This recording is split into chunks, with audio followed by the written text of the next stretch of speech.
various points in the next hour, I may say to you, look at the countries in your region. Let's say you're in East Asia, those of you who are in the East Asia table.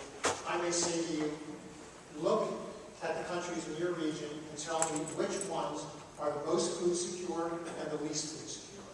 And you're going to use this. I'm going to show you exactly how to use it in just a moment. We're going to ask you to go through this and to drill down into the tool and answer some of these individual questions. Now, before I do that, I know there's a lot there, but any questions? Is anyone completely baffled or mystified by this, or are you beginning to get the overall idea of what we're trying to do? Any quick questions? All right, good.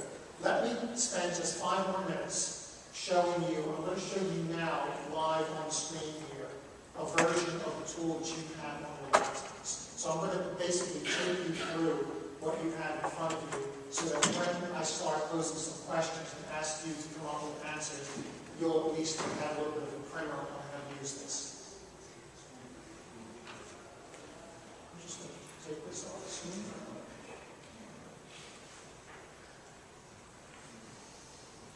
Okay, now this will look familiar to you. Believe it or not, you're looking at a spreadsheet there. It doesn't look like a spreadsheet, does it? But it is. So this is, you have this in front of you right now. This is the opening page from the tool. Again, when I talk about a tool, I'm talking about a data set that has embedded in it all of these indicators that look at everything from income in countries, farmer financing, the amount of money that people spend on food, things like micronutrients, protein quality, agricultural productivity, volatility, and so on. All of that sits within this tool. Now I'm going to show you a couple of pages that you'll need to look at.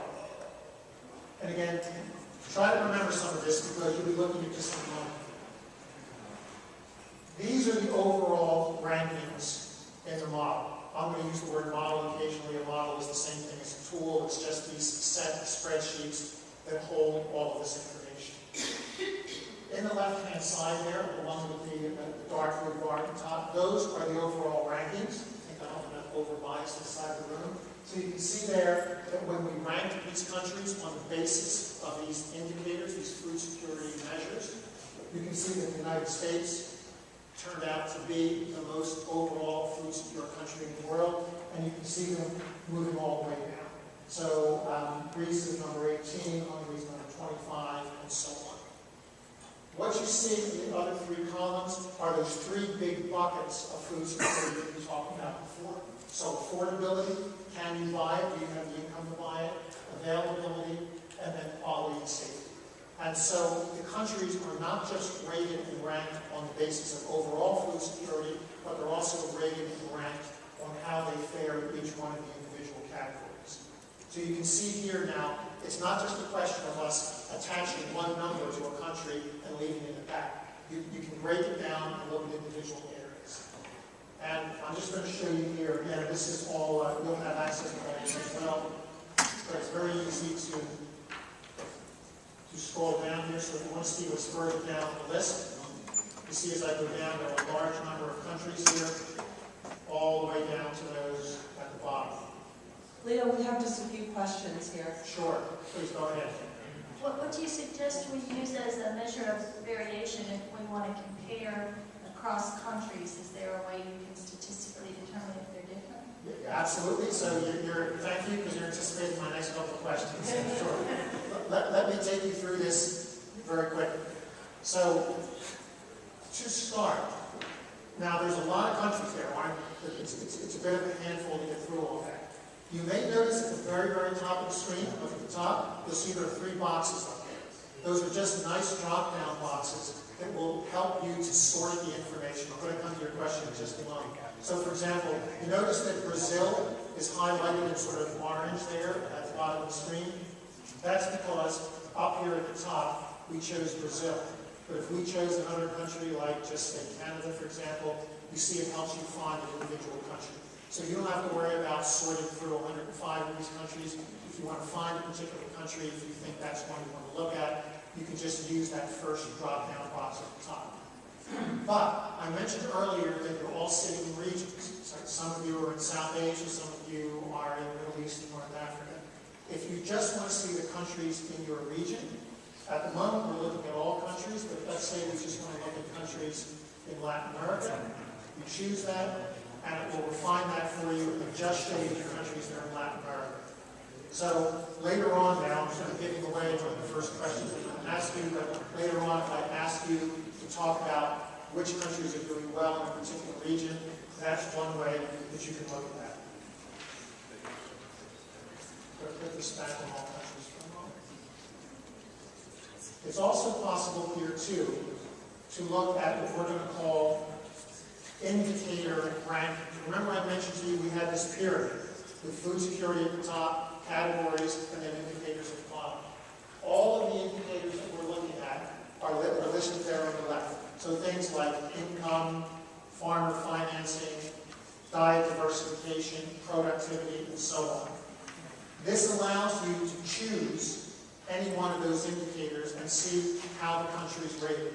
So right now, I'm looking at the overall score on the index, and you can see that the United States and Denmark and Norway and a few other Scandinavian countries are at the top.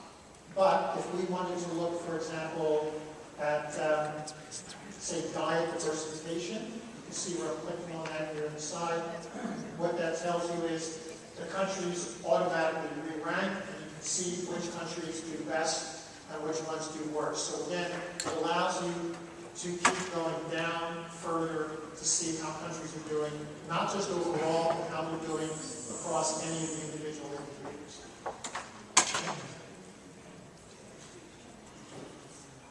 Let me show you one other one too. Individual countries. We happen to be looking at, I think we have China up here now as well. It doesn't quite fit on the screen, so let me just scroll over to show you. If you were looking at how China fared on the index, you can see that China overall has a score of 62 out of 100. Okay? China ranked 38 overall as the overall score, but I'm having trouble seeing because I'm so close to it. Let me just look at it here. You can see that China scored 62 overall, but did a little bit worse on affordability with 58, but did better on availability and on quality and safety because those scores are higher and they're closer to 100. What's also useful here is if I scroll down just a little bit, you see we have that traffic light approach again, green, amber, and red. So I just made a comment that China scored at a particular level. They did a little bit worse on affordability, a little bit better on others. And you can see at the bottom that where we have indicators listed under green, those are areas where the country scores 75 or above. So in other words, China does particularly well on food safety programs. Their agricultural production is not very volatile, and so on. The beige category, or the yellow category in the middle, those are countries that generally go between 25 and 75. So those are countries that are just on either side of the mean. And so China's sufficiency of supply, protein quality are in that middle category. And where they do less well, at the very on red here, public spending on agriculture, R&D, and GDP per head. So again, what I'm just trying to show here at the bottom, remember I'm navigating using these tags at the bottom, which is what you will do as well. So again, if I'm asking you, for example, or if you decide you want to look at what food security is like in Egypt, or in Thailand, or in Poland, or any other country you want to use, you go to the tab at the bottom that says Profile, and it will tell you everything you need to know about that individual country. Yes, sir? As you rise up from these lower level indicators, are these simply arithmetic averages of the next one? Yes. They are not always the same, and I will show you that. I will tell you exactly how we've done that. You see at the bottom, there's a tab called weights. I know this is starting to get a little bit complicated, but I think bear with me on this. You will see that we have listed those indicators on the left-hand side, right? We're beginning to see the same things over and over again. affordability, availability, equality, and safety. Okay, at the top. And then within each one of those categories are the indicators that sit below them. Now, if you look here in this column, you see these percentage figures next to it? You'll notice that in each grouping, those percentage figures, what do they add up to? 100%, right? So they are not evenly weighted right now. When we first did this index, we had a group of people just like you in the room, and we essentially took a vote on what weighting they thought we should assign to these. So there are weightings right now. I think you can see we have a weighting of about 40% assigned to affordability, 44% to availability, and just about 16% to quality. That, you may ask why those particular percentages, because that was the collective wisdom of a large group of food security experts that we spoke to when we did this. However, you can change those, because someone said earlier, well, are they all evenly weighted? Well, they could be evenly weighted if we want to. For example, I happen to have this one programmed in, but I can go to the top, I can choose another weighting profile, and what do you see now? Right? They're all evenly weighted. You notice in those yellow columns there's all of one. It means they all have exactly the same weight, and therefore you can see that the three at the top are 33 and a third for each one of them as well. So later on, if we have a little bit of time, I may ask you to go through this and actually assign your own weights to it. We have our weights, we have the weights that the group of our food security experts put forward. But when I describe this as a tool, I really meant that. You can go in here and choose the weights, you can go in here and dive down and do a lot of different things. So at the moment, though, the official version of this index has the weights that were assigned by the group of experts that we met with last year. So I'm just going to put that back to what it was before. But again, nothing is chiseled in stone, so you can see it just goes back to what we had before. So those are all of them. We'll see one last thing, because then we should get ready to move on. I think we're just about on time. Let me show you one other thing that hopefully will be useful to you. I think most of you sort of understand what correlations are and how correlation coefficients work.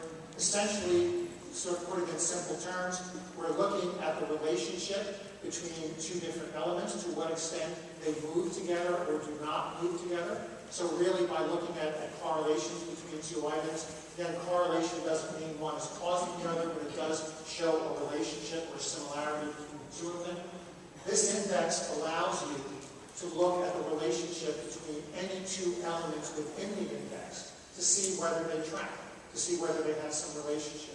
It also allows you to look at how the index tracks against some other measures that are completely outside.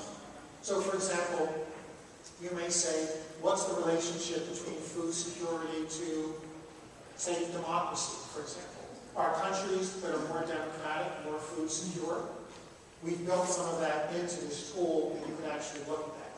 To show you the way the scatter plot works, I'm sure most of you have seen this before, we are at the moment correlating two series, two sets of numbers that are identical, which is why you get that nice 45-degree line.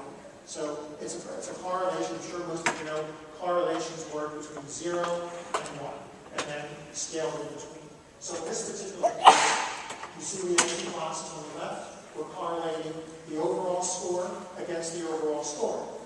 Two exactly the same data series, and we're getting the same thing. However, we can correlate other things as well, too, within that index. So we can correlate the overall score, for example, against, say, wealth or income within the country. So I'm going to choose gross domestic product per capita. I'm going to scroll this over so you can see a little bit better. And you can see there, you can just see yourself, even if you don't fully work this very much. There's a pretty close relationship there, isn't there, between food security scores and level of income in a country, which is what you would expect. And the correlation is listed in that upper left-hand corner, and you can see that the correlation for that is 0.91, which is very common, because again, 0 is no correlation at all, and 1 would be a perfect one. So we're not going to spend too much time on this, but again, to let you know that within this tool, you can also look at the relationship between any of the individual indicators and see whether or not there tends to be a pattern or a connection between them. Questions? I think I've stunned all of you. Yes, ma'am. Oh, well, why don't you go first? My question relates to the variability and accuracy of international data, whether you try to adjust to accept international data. Yeah, the answer is a little bit of both. We try to be a little bit careful about changing international data. The data that was used in this, by the way, came from what we thought were the best sources that we could find. So the Food and Agriculture Organization, the UN, the International Food Policy Research Institute, the World Bank. We also use some of our own data because we're also a data collector and data aggregator as well.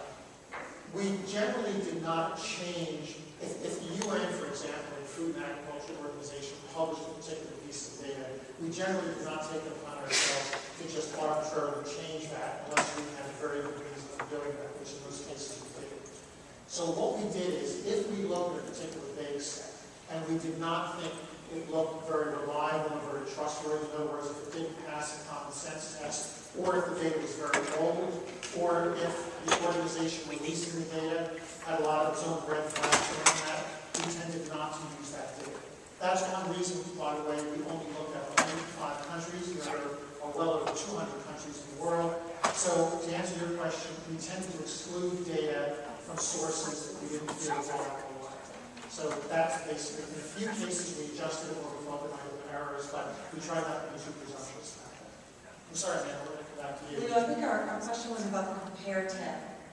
Oh, We could just put that. yes, of course. So again, for those of you that just make sure you're not losing track, I'm using these tabs at the bottom, and you see there's one called compare. It's right next to the scatter plot. This just allows you to look at any two countries in the world. Right, because up until now we've been looking at a large group of countries. But let's say, for example, you're in Southeast Asia, and neighboring countries often benchmark themselves off one another, don't they? So let's say you're in Indonesia and Thailand or Malaysia are very nearby, and you're within this community of Southeast Asian nations, and you're thinking, well, how is my country doing? How is Indonesia doing, say, compared to Malaysia? Let's just really drill down on that. So if we go to this compare tab at the bottom, you can see at the top here, always look for those drop-down boxes at the top. So right now, I'm going to follow up on what I said earlier. So let's look at Indonesia and Malaysia. So I'm going to choose Indonesia. And Argentina happens to be up there. Let's go to Malaysia, which is what I said we look at. We're going to choose Malaysia. And what that allows you to look at, if you look at it on the screen there, is for Indonesia, its overall rank, if you look at that second column, is 64, but Malaysia's is 33. So this is on the ranking, right? So the ranking goes from 1 to 100, the scores go the other way. So Malaysia is considerably more food secure than Indonesia. It ranks 33. Its overall score is almost 64. Malaysia happens to, I'm sorry, that was Malaysia. So Malaysia has a 64 score and a 33 rank. So in other words, at 33, they're pretty much just barely at the top third of countries in terms of food security, whereas Indonesia has a score of 46. So they're below the halfway point. And again, you can look at it in each of the individual areas, affordability, availability, and quality as well. I'm not going to talk too much about this, but this just looks at price trends within the country. We're not going to talk too much about price right now, but it just basically shows you what's happened to food prices in the country over time. That little triangle chart at the top also compares the two countries. So basically, the further out it is, the higher the score. The closer in it is, the worse the score is. So you can see from looking at that, the sort of beige part of it extends further out. The beige part of it is Malaysia, meaning Malaysia is closer to the 100% on the outside. Indonesia has a lower score, so it's more compressed towards the middle. So again, we may talk about this if we have a little bit of time, but if you want to look at individual countries. Look at two countries together, maybe Brazil and Argentina that are in the same region, or you might want to look at two European countries. This just allows you to focus on just those. Okay, very good. At this point, I think that's enough preparation. I think it's time we actually start doing some work and posing some questions. Before we get started on this, I mentioned that there are going to be two ways that we're going to interact over the next, say, half hour, 45 minutes. One is I'm going to pose some questions, and just as you've been doing before, I'd like you to answer them. I'd like you to raise your own questions. I'm going to ask you to draw some conclusions. So I really want to make this as interactive as possible. So raise your hand, shout out, do whatever you want. I'd like to hear from you. And if I don't hear from you, I may call on you anyway, so be ready. But beyond that, we do want to use the social media functions because there are too many of us in the room here for everyone to be talking at the same time. So I'm going to ask my colleague, Martine, to just spend a second showing you on the computer, on the laptop, how you can send in a tweet. And if any of you, by the way, have your own iPhones or whatever you have with you, and you want to tweet individually, you can do that as well. Again, we have a hashtag for you. It's on that first sheet in front of you. It's GFSI, the Global Food Security Index Workshop. So you can go ahead and do that. But Martine, why don't I let you explain to everyone? I realize not all of you are going to be experts in tweeting. I'm not either, but that's why I've got Martine. So. Hi, good afternoon, everyone. This looks like a really astute and tech-savvy audience, so I'm very excited to see all these tweets we have coming. But as you noticed when you walked in, there's two laptops on your each table. One laptop has a pink Post-it note on it. That is the one that has a preloaded Twitter account already on there. So the idea is that each table has one Twitter account already on there. And if you just pull it up, and once you guys start coming up with comments and responses, the Post-it note should be right there on top. I see some people digging one. Once you come up with responses, it looks like we're already... We have a couple of early risers already, so it's... So you just should be able to pull up the Internet Explorer on your laptop, and it should be right there. If you have any issues getting logged off and such, the password and your handle, the name of the Twitter account, is on the paperwork at your table. You can also just raise your hand like this, and I'll come and load it up for you. And the most important thing to keep in mind is as long as you have GFSI Workshop anywhere in the tweet, it'll come up here. Well, good. I can see a number of you have already gotten the program pretty quickly. I'll just make a comment on one of the tweets. Shannon Lucas says at the top, 70% of incomes in Congo spent on food and shopping, and it certainly is. Because again, the more of your income that you're spending on food, imagine what happens if food prices spike 20% and you're spending almost every penny of your income on food.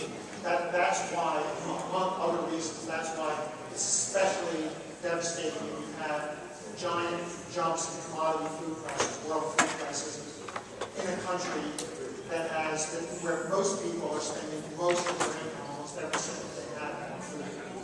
So, all right, we're going to test this now. Before we get into serious questions here, I want to test this. If you look at one of the sheets that we gave you, this is just, by the way, the proverbial fun question that we're going to start with here before we start doing this seriously.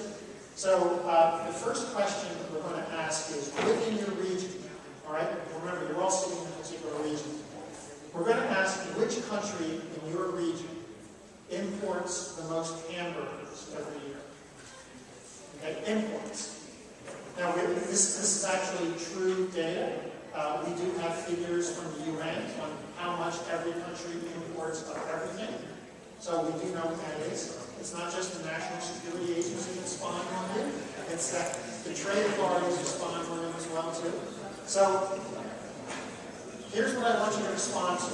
Whatever region you're in, I want you to tell me, not to tell me the amount, I don't care about the amounts, but within the region you're in, tell me which country do you think imports the most hamburgers each year. So in this case, why don't you tweet an answer? I'm going to give you about 20 seconds to tweet an answer, and then once they start coming in, I might also pose a question.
So far, if you look at the top, we've got one in the Middle East and North Africa.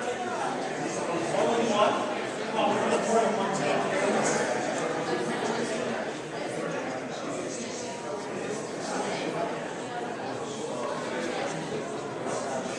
All right, Middle East and North Africa has a vote for Egypt. I will tell you, by the way, anybody else who's got all the other tables have to do?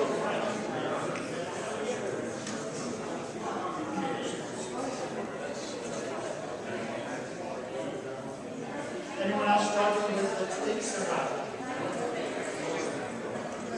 Okay. All right, there we go.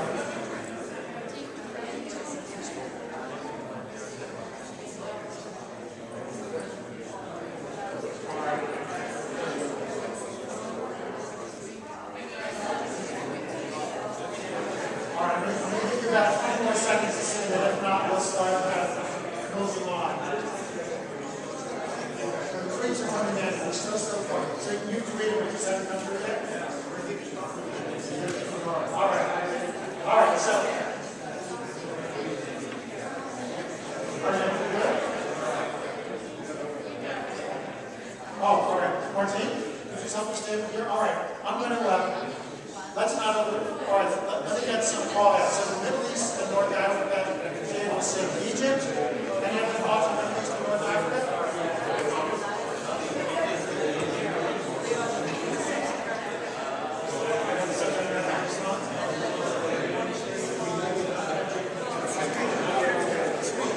All right, let's take some responses in the room. So, everyone, all right, so let me just go down the list. Latin America. I have Chile. Any other dates for Latin America? Argentina. All right. So far, none of those are right. The country that imports the most hamburgers in Latin America is Brazil. Okay. All right. How about for Middle East and North Africa? We have one vote for Egypt on the screen. Any others? It is Egypt. So Egypt is right. Okay?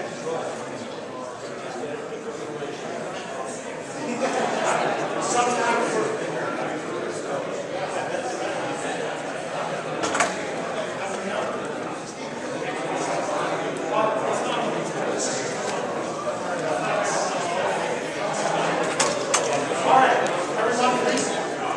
For everyone trying to use the index to this question, unfortunately it's not in the index.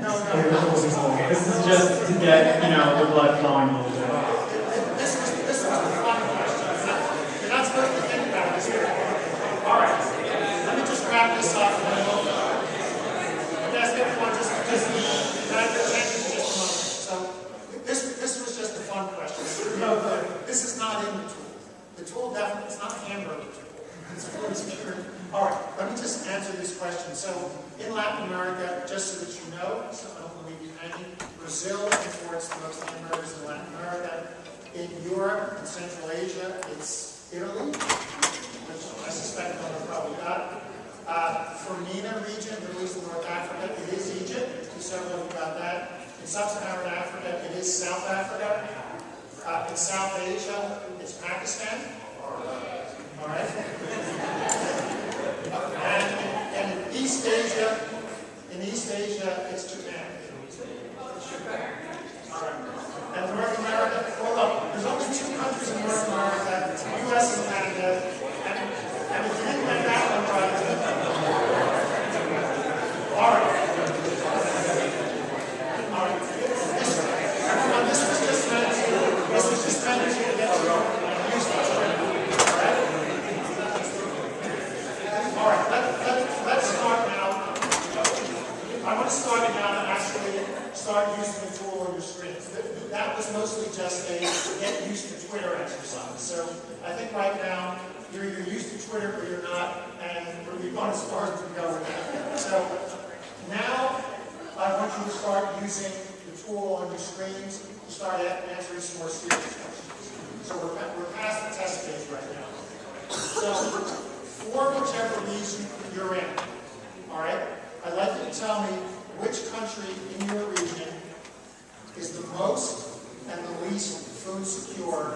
based on the overall score in the index. Okay?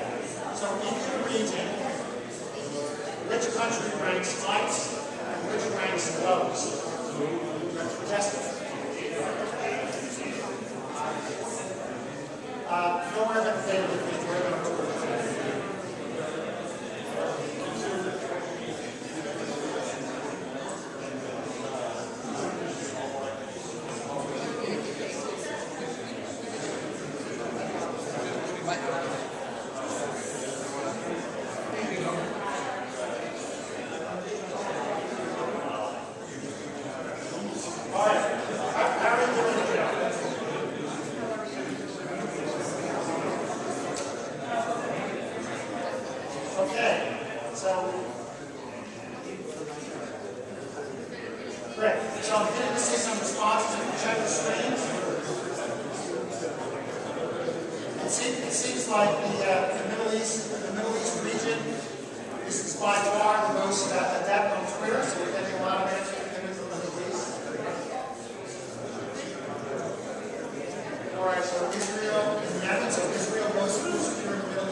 Everyone, have you been able to